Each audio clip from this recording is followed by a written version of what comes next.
Hi అండి, అందరికీ నమస్కారం. మీరెంతగానో ఆదరిస్తున్న ఫుడ్ ఛానల్ ఫ్యామిలీ వంటకు స్వాగతం. ఈ రోజు మీకు చూపించబోతున్న రెసిపీ గుత్తి వంకాయ కర్రీ. గుత్తి వంకాయ అంటేనే నోరూరుతుంది కదా, అంత టేస్టీగా ఉంటుంది. మరి మన ఆంధ్ర స్పెషల్ రెసిపీ గుత్తి వంకాయ కూర కూడా. ఈ కర్రీ రైస్, చపాతీ, పుల్కా, బగార్ రైస్ గలో కానీ చాలా బాగుంటుంది.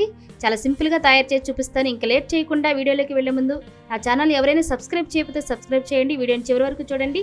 వీడియోని స్టార్ట్ చేద్దాం రండి.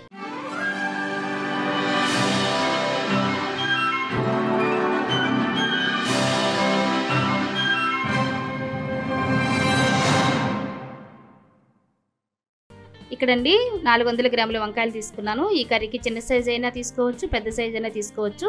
నేనైతే ఇక్కడ కొంచెం పెద్ద సైజే తీసుకున్నాను. ఇవి కూడా రుచికి చాలా బాగుంటాయి. వీటిని పక్కన పెట్టేసుకుందాం. ఇప్పుడు వంకాయ స్టఫింగ్కి మసాలా పేస్ట్ రెడీ చేసుకుందాం. స్టవ్ వెలిగించి ప్యాన్ పెట్టుకుని ప్యాన్ వీటైన తర్వాత చిన్న కప్పు పల్లీలు వేసుకుని లో ఫ్లేమ్లో నిదానంగా వేపుకోవాలి.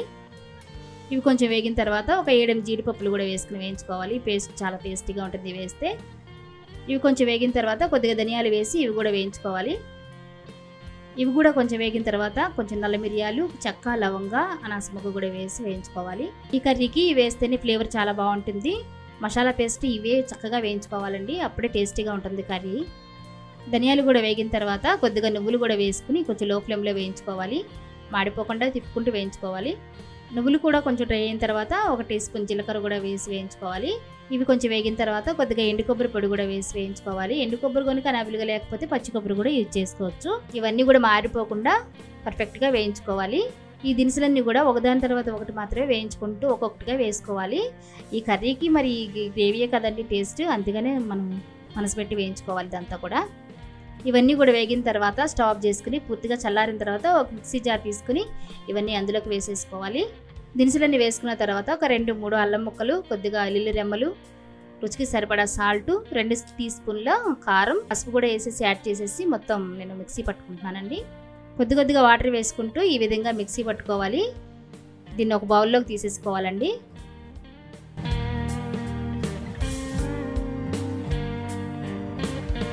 ఇప్పుడు అదే మిక్సీ జార్లోకి ఒక 4-5 పచ్చిమిరకాయ ముక్కలు, కొద్దిగా ఉల్లిపాయలు వేసి ఇవి కూడా గ్రైండ్ చేసుకోవాలి. వాటర్ అనేది ఎక్కడ యూజ్ చేయొద్దండి, ఎందుకంటే పలసనైపోతుంది పేస్ట్ అనేది.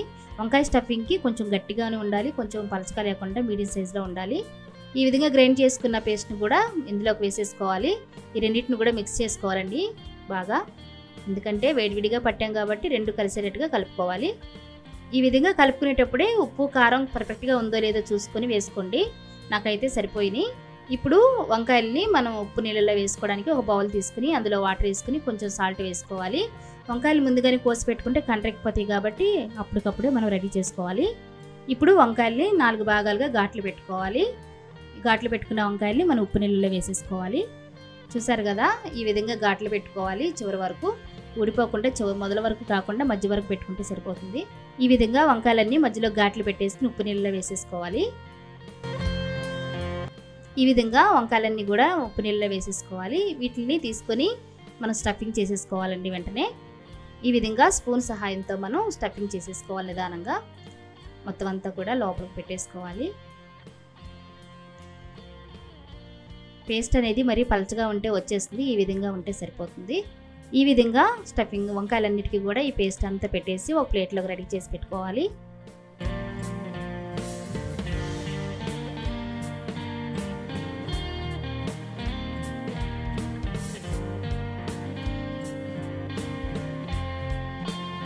ఈ విధంగా వంకాయలన్నింటినీ కూడా స్టఫింగ్ చేసేసి రెడీగా పెట్టుకోవాలండి. వీడియోలో చూస్తున్నట్లుగా పూర్తిగా మనం లోపలికల్లా కూడా స్టఫింగ్ పెట్టేసుకున్నాము పేస్ట్ అనేది. ఇలా స్టఫింగ్ చేసుకున్న మిగిలిన పేస్ట్ గ్రేవీగా వాడుకోవాలి. అదే మరి కూరకి, అందుకని కొంచెం ఎక్కువ పేస్టే రెడీ చేసుకోవాలి.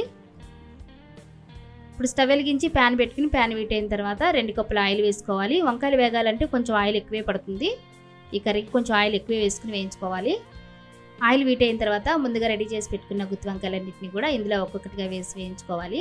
ఎందుకంటే నిదానంగా లో ఫ్లేమ్లో వేయించుకోండి, ఎందుకంటే చింది మన ముఖాన పడుతుంది పేస్ట్. చాలా నిదానంగా వేసుకోండి జాగ్రత్తగా.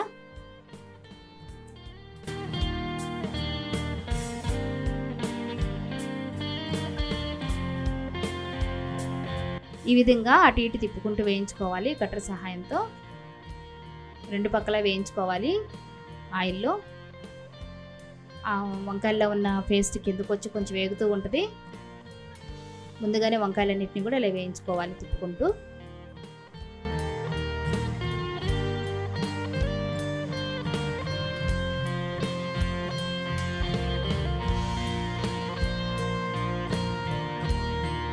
గుత్తి వంకాయ ఈ విధంగా నూనెలో వేగితేనే చాలా టేస్టీగా ఉంటుందని తినడానికి. అందుకే నేను ఉట్టిగా నూనెలోనే వేయించుకోవాలి. ఇప్పుడు మనం పోపు అనేది వేయించుకోలేదు కదా, ఇప్పుడు పోపు పెట్టుకుందాము. మిగిలిన ఆయిల్ మధ్యలోకి వస్తుంది కదా. ఇప్పుడు 2 ఎండుమిరగాయ ముక్కలు, ఎండుమిరగాయలు కొంచెం వేగిన తర్వాత 1 టీ స్పూన్ తాలింపు గింజలు కూడా వేసి వేయించుకోవాలి. అవి కొంచెం వేయించుకుంటూ తిప్పుకుంటూ వేయించుకోవాలి. 1/2 టీ స్పూన్ జీలకర్ర, కొద్దిగా కరివేపాకు వేసి వేయించుకోవాలి.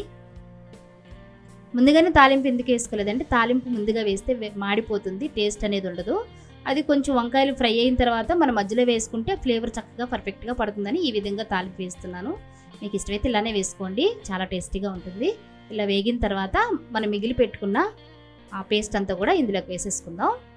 ఇలా పేస్ట్ అంతా ఇందులోకి వేసేసుకుని మొత్తం అంతా కూడా తిప్పుకుంటూ మెల్లిగా వేయించుకోవాలి. వంకాయ ఎక్కువగా చితికిపోతుంది కాబట్టి ఎట్లా పెడితే అట్లా తిప్పుకోకుండా నిదానంగా పేస్ట్ అనేది లో ఫ్లేమ్లో వేయించుకోవాలి. హై ఫ్లేమ్లో పెడితే పేస్ట్ మాడిపోతుంది, టేస్ట్ కూడా మారిపోతుంది. కాబట్టి నిదానంగా వేయించుకోవాలి. చూసారు కదా, గుత్తి వంకాయ అంటే నోరూరిపోతుంది కదా. మీలో ఎంతమందికి ఇష్టమో నాకు కామెంట్ రూపంలో తెలియచేయండి. ఇలా తిప్పుకుంటూ వేయించుకోవాలి. ఈ విధంగా తిప్పుకున్న తర్వాత ఒక 5 నిమిషాల పాటు మూత పెట్టి మనం ఫ్రై చేసుకోవాలి. ఆ పేస్ట్ అనేది వంకాయ కూడా చక్కగా ఆ మసాలాలో మగ్గుతూ ఉంటుంది. ఒకసారి మూత పెట్టేసుకోవాలి. ఇప్పుడు ఒకసారి మూత తీసి చూద్దామండి. చూడండి, పేస్ట్ అంతా కూడా పర్ఫెక్ట్గా వేగింది. ఇప్పుడు వంకాయలకి మునిగేటట్టుగా మనం కొద్దిగా వాటర్ వేసుకోవాలి. ఎందుకంటే ఆ పేస్ట్ అంతా కూడా వాటర్లో ఉడకాలి. ఇప్పుడు ముందుగా మిగిల్చుకున్న పేస్టులో కిల్లోకి కొద్దిగా వాటర్ వేసుకుని ఆ వాటర్ నీళ్లు ఇందులోకి వేసేసుకోవాలి. ఇప్పుడు నిదానంగా కలుపుకుంటూ తిప్పుకుంటూ వేయించుకోవాలి, ఉడికించుకోవాలి వంకాయ అనేది. ఎట్లా పడితే అట్లా తిప్పితే అది వంకాయ అంతా ఊడిపోతుంది, పర్ఫెక్ట్గా ఉండదు. నిదానంగా కలుపుకుంటూ ఉడికించుకోవాలి.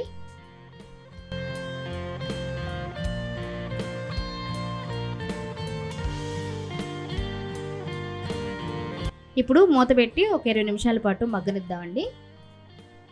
ఈ విధంగా ఉడికిన తర్వాత మధ్యలో ఒకసారి మూత తీసి చూసి కొంచెం కొత్తిమీర వేసుకుని ఉడికించుకోండి. మధ్యలో కొత్తిమీర వేస్తే ఆ టేస్ట్ చాలా బాగుంటుంది కొత్తిమీరతో ఉడికితే. ఇప్పుడు నూనె పైకి వచ్చేంత వరకు కూడా సిమ్లో వేయించుకోవాలి, ఉడికించుకోవాలి. వంకాయ అంతా కూడా ఒకసారి మూత పెట్టి ఉడికించేసుకుందాం మనం.